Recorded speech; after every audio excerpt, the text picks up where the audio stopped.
Good afternoon. My name is Charles Cook, and this is an overview of the Adjunct Faculty Orientation course that I created for my Capstone project for ITC 5910. The purpose of this is to help acclimate adjuncts to the college resources and practices available at Davidson County Community College. I began this adjunct course, this orientation course, by asking these new adjunct faculty, what is their why? Why are you wanting to be an adjunct faculty? Why do you want to teach? What's your passion?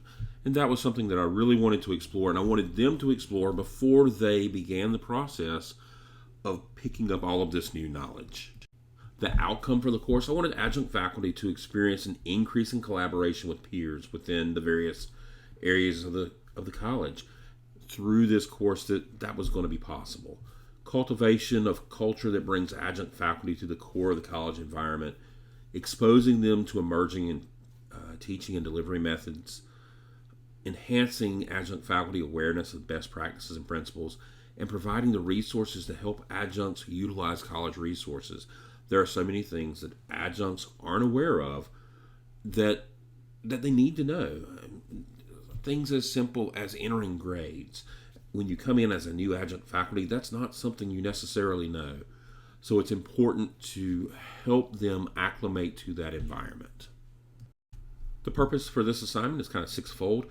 What are the expectations of new adjunct faculty? What knowledge do they need to know? What skills?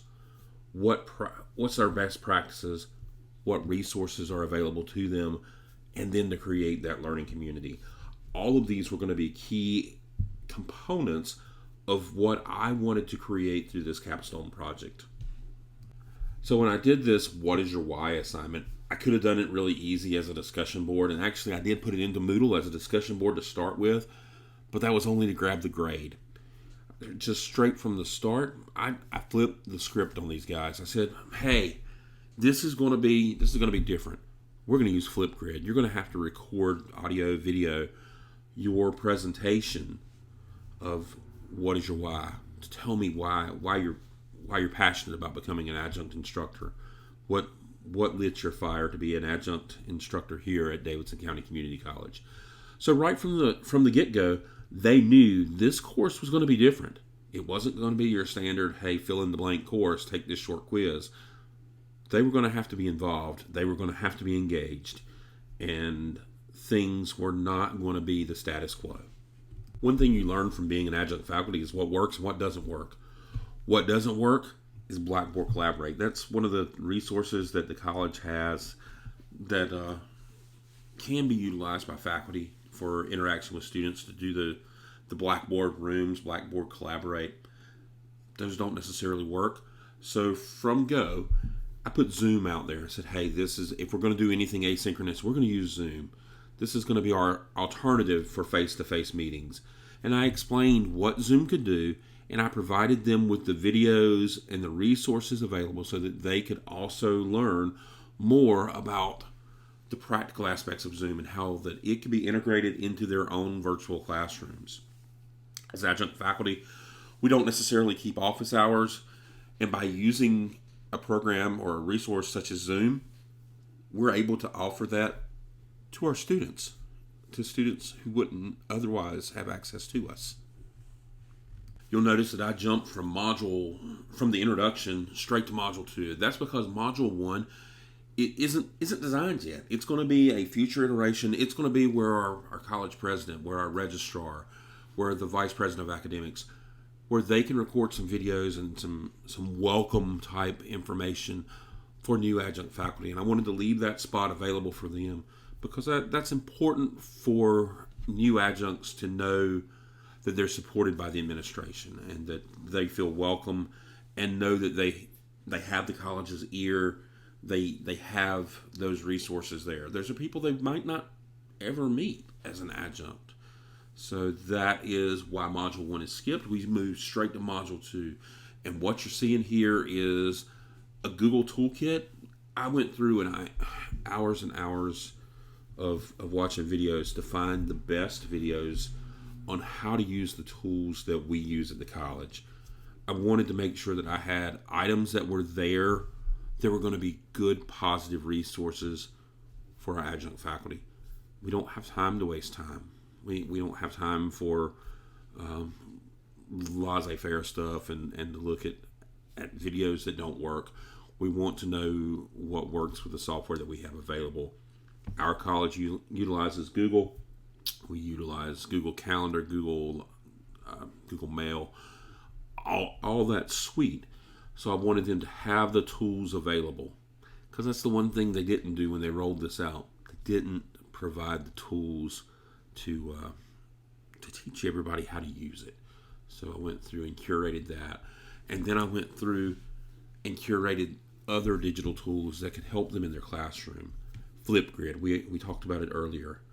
VoiceThread, how are they going to narrate their PowerPoint presentations? Screencast-O-Matic. While we could use some other things to record, these are free options.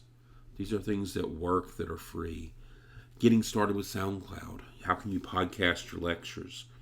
Weebly. Things that they can integrate into their classroom. And the next thing I asked them to do was, hey, this is a scenario. I want you to come up with a scenario where your peers are going to use the tools that we've learned about to solve a problem. And I gave them the Snoopy example that you're seeing in front of you, and ask, hey, how do you solve this problem? And then they had to create their own issue for their peers to solve.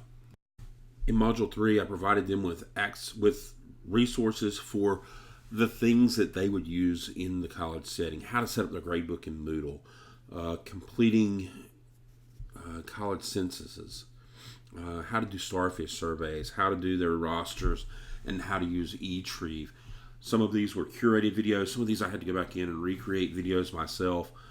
But it provided them with the resources they needed to understand how to do these basic tasks. These were going to be the things that they were going to have to do right out of the gate as new instructors. So I wanted them to have access to that. And I also gave a Moodle tour, showing them around Moodle, showing them how to find the resources that they needed. A lot of the things you access through the actual software, as far as accessing resources like Starfish and WebAdvisor, things that we use on a regular basis. For their capstone assignment for this class, what I had them do was create an assignment that they could use for a class, some sort of deliverable, and then they would post it to the discussion board. One of the things that was done was a Google form.